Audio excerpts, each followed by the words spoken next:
Are you winning, son?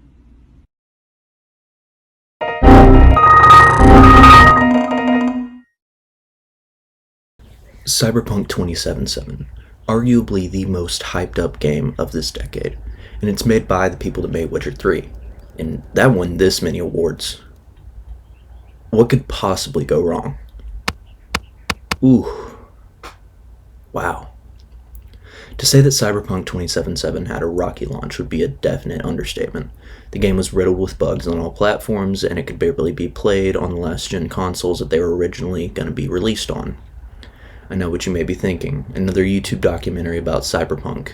Seems like beating a dead horse. And yeah, you'd be mostly right. But this dead horse keeps spitting out money for other creators, so I might as well get on the bandwagon before it's too late. To make it easier to follow along, I'm going to be breaking this video into different segments in order to discuss the different problems that surrounded and continue to surround CD Projekt Red. My reason for making this video is that this is going to be my final project for college, and I needed to transform a project that I've already done, so I'm taking a paper that I wrote about the release of Cyberpunk, and I'm turning it into a video essay. I figured that if this is going to be the last thing I ever do in college, I may as well make it into a video since I'm super passionate about video editing, and this is kind of the thing I want to do for the rest of my life. Anyways, enough of me rambling on, let's get to it. Roll the title card, put in some good royalty-free music so I don't get another copyright strike on my channel, and let's do this.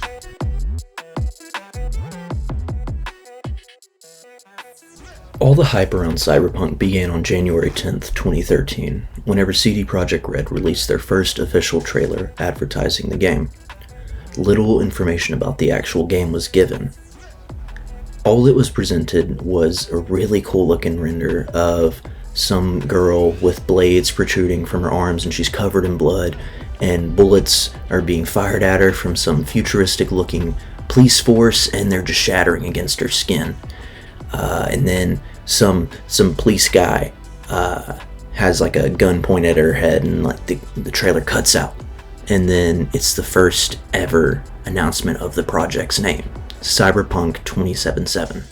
And after the teaser trailer, buzz around CDPR's latest project died down because they were still working on The Witcher 3 Wild Hunt, which came out in 2015. Then, 5 years after the first announcement, CDPR released their second trailer for Cyberpunk at E3 2018. And then at E3 2019, the release date was set.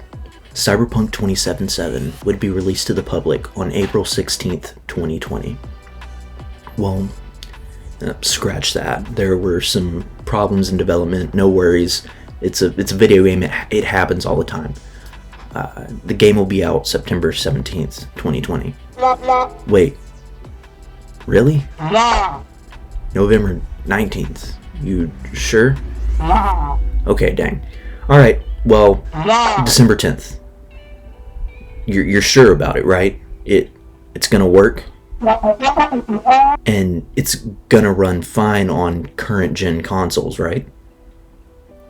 Okay then.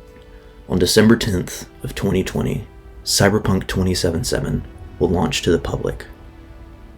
After 3 delays, Cyberpunk was finally ready to be put on the shelves, and fans of CDPR were excited and eager to play. But, oh man, everyone was in for a huge surprise. Cut to a couple days after the release, fans began to immediately notice missing features that were promised during gameplay reveals at E3. The game looked really bad on current-gen consoles, and it could barely run on them. And there were so many glitches and bugs that it ruined the entire immersion of the game.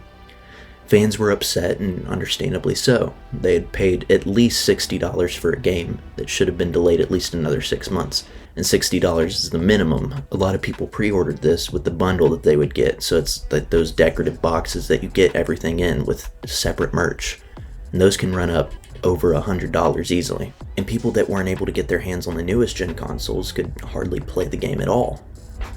CDPR overpromised so many features of this game, and straight up lied in interviews about the quality on Xbox One and PlayStation 4. First off, CDPR claimed that Cyberpunk would have a variety of playable classes, with specialized abilities based off of the pen and paper Cyberpunk role-playing game. But whenever the game launched, players were only able to choose from 3 different backgrounds that have little to no effect on the story. And this wasn't a huge deal. People are used to this sort of thing. Only a few classes set up. That's fine.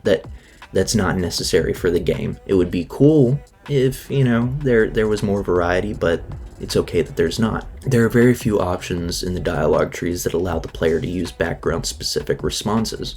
The only effect the backgrounds have are where your character V starts the game and how the very first mission plays out. CDPR also promised real-time AI that would grant over 1,000 NPCs a variety of actions and roles based on day and night cycles that change their routines. And anybody who's walked the streets of Night City for just a couple of minutes as V knows that this was not the case. Elder Scrolls Oblivion had better AI, and it was made in 2006 and looks like this. Aw, gee. You sure? Okay, well, I'll be hanging around the arena grounds if you need someone to worship the ground you walk on. Bye.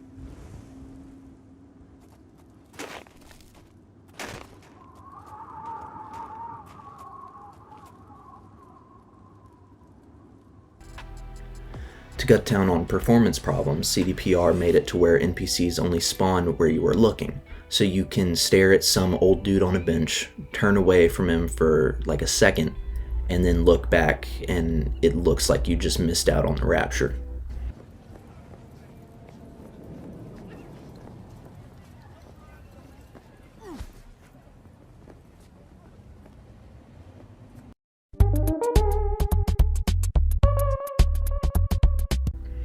And for the biggest lie of all, the performance on current-gen consoles. CDPR CEO Adam Kaczynski said in an interview that Cyberpunk ran surprisingly well on base consoles. Psych, I lied. There's spit in your eye. For those that don't know, whenever the Xbox Series X and S and PlayStation 5 released, it was super difficult to get your hands on. And you could even say it was like borderline impossible for just the average person. It was because all these scalper bots were buying them all up and selling them back for marked up prices. So a lot of the people that bought Cyberpunk for console had to play it on the Xbox One, PS4 models. I can tell you from personal experience that playing Cyberpunk on a base Xbox One was one of the worst gaming experiences of my life.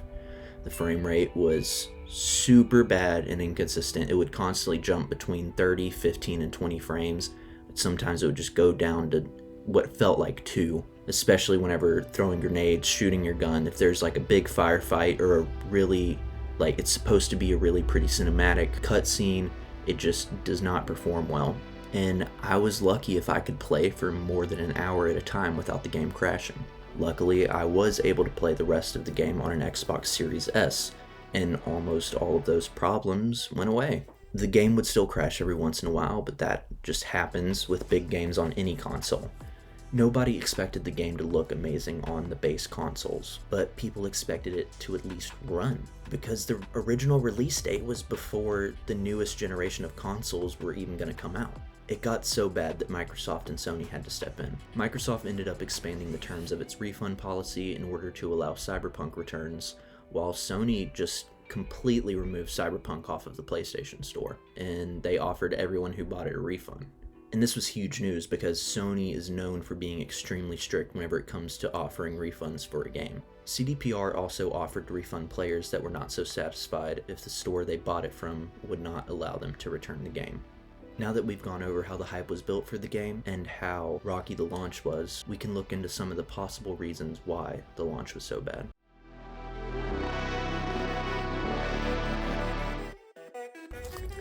It doesn't take a genius to realize that the release of Cyberpunk was extremely rushed. It was released in a broken state, and that should not be acceptable for any AAA video game company. While a lot of the blame falls on the heads of CDPR, the blame also falls on 2 other groups: CDPR stakeholders and the fans. The shareholders invested money into CDPR with the intent of making more money than they put in after the expected success of Cyberpunk.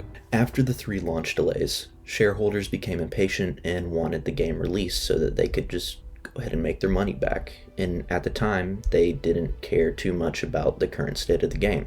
They soon would, though, as the following day after the release of Cyberpunk, the stock price of CDPR dropped by 29%.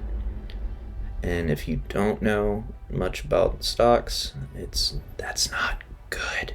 This led to many shareholders coming together to create two separate class action lawsuits stating that CDPR violated subsections 10b and 20a of the Securities Exchange Act of 1934 and Rule 10b-5 of the U.S. Securities Exchange Commission by lying about the state of the game and its performance on current-gen consoles. Now that we've covered the basics of how stakeholders and shareholders kind of impacted the launch, we'll move on to the fans. And some of you might be offended, but trust me, it's most likely not about you. It's about these extreme fans that really took it way too far. Following news of the delays, some fans took to social media to express their outrage. While these fans are definitely in the minority, it was still enough backlash to possibly influence CDPR to release the game before it was done. It was perfectly okay for people to be upset. That's expected whenever a game as big as this gets delayed for the third time. Many people took time off from work and scheduled their entire week around the release of the game so that they could enjoy it at launch and play through it, just experience it for the first time before there were so many spoilers on the internet that you couldn't get the same experience by playing it yourself. But some fans took their anger way too far. There were some death threats sent to CDPR members. A lot of them were developers, and most people should know that the developers don't have a say in whenever the game's released. It's all the heads of CDPR. Now, I assume there weren't an outrageous amount of death threats, but it was enough to elicit a response from CDPR members, and they asked for basic human decency as they continued to work on the game. And this may sound crazy and unbelievable, but it's not, because it happened. People got so mad that a video game didn't launch whenever they wanted it to originally that they were like, they were sending death threats to people who had nothing to do with the release of the game. I understand being upset. My roommate and I were upset whenever they announced the delays, but we didn't go to social media and cry about it. We just said, okay, we trusted CDPR. We knew that The Witcher 3 was a huge success, and we knew that CDPR cares about their games, and we thought that, it'll be an amazing game. It'll be perfect because they're putting so much extra time into it. But we were so wrong, and we're idiots for thinking that. I don't have a good transition for this next time, so I'm gonna talk about crunch time in the next part. So yeah.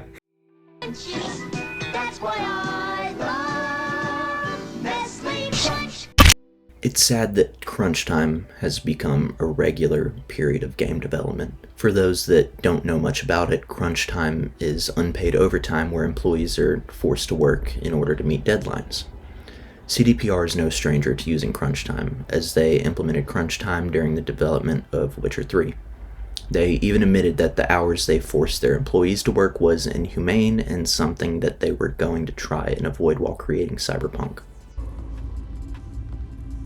That one didn't age quite so well. I guess they didn't try to avoid it all that well because it ended up becoming another huge problem. To put things into perspective, let's look at the development of Red Dead Redemption 2 made by Rockstar. Both games took a little bit over 8 years in development, but Red Dead 2 is a much larger game than Cyberpunk. Just looking at the base story, Cyberpunk takes around 25 to 30 hours to fully complete, while Red Dead takes around 48 hours for the average player to complete only the story. And that's not including tons of side missions, like random encounters that you can have in there. That's just the base story. Granted, Rockstar is a huge company. They're a lot bigger than CDPR, but they didn't rely on crunch time in order to meet those deadlines. Several anonymous CDPR employees released statements about how there was no stop crunch time since June of 2019 for Cyberpunk. Some developers were also unaware that they announced the delays until they saw the statements on Twitter. An anonymous former employee of CDPR released a statement. First a 2-month delay and then another 6 months of delay. And to give a picture of how low the level of communication between the management and developers is, We found out both times on Twitter and other social that the game was being delayed, with a mail from Adam following a few hours later. This worker also claimed that CDPR had staff working an average of 16-hour days. Crunch culture has become a huge problem for video game companies over the years, as CEOs have begun prioritizing a game's launch over the well-being of their employees. Now, we've already heard apologies from CDPR about the state of the game at launch and how they plan on fixing all of the problems that they created for themselves. On January 13th, CDPR released a video titled Cyberpunk 2077, Our Commitment to Quality, where CDPR co-founder Martin Iwinski apologizes to fans, takes the blame for everything that was wrong, and then they show the roadmap that they plan on following that gives information about when they plan on releasing different fixes and patches as well as future DLCs.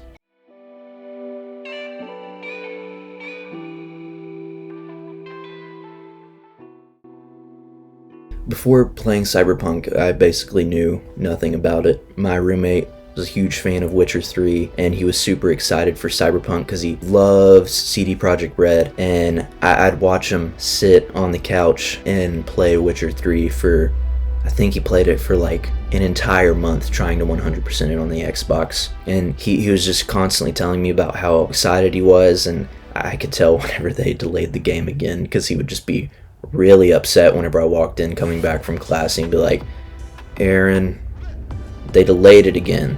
And I'd be like, oh, I'm sorry to hear that. But at that point, I didn't really care for the game.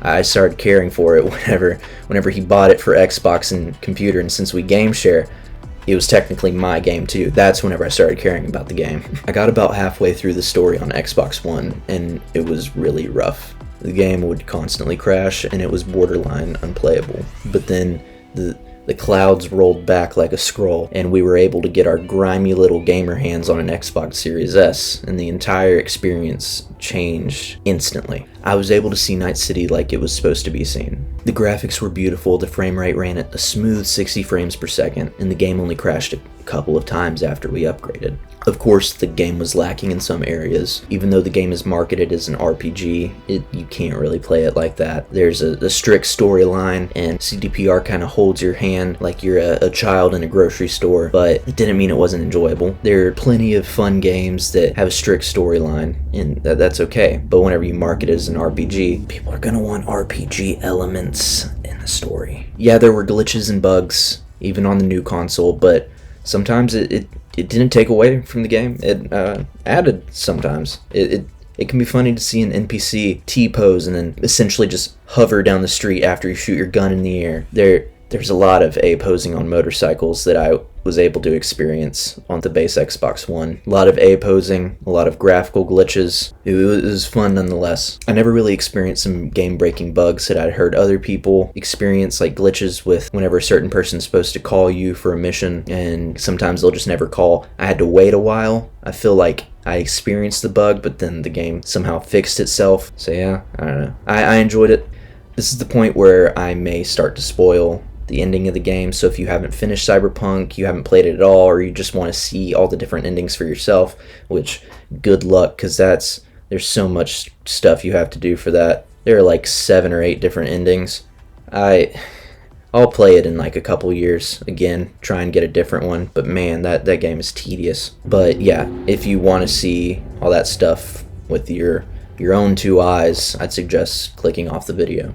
But yeah, the story was beautiful. Like I said earlier, it kind of holds your hand, but that wasn't really a huge problem for me.